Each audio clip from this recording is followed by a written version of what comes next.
श्रीगुरुदत्तात्रेयाय नमः।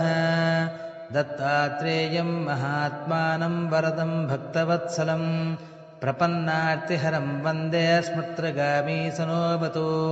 दीनबन्धुं कृपासिन्धुं सर्वकारणकारणं सर्वरक्षाकरं वन्दे स्मृत्रगामी सनोऽवतु।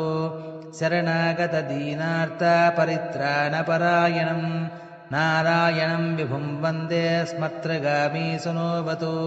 सर्वानर्थहरं देवं सर्वमङ्गलमङ्गलं सर्वक्लेशहरं वन्दे स्मृत्रगामी सनोऽवतु।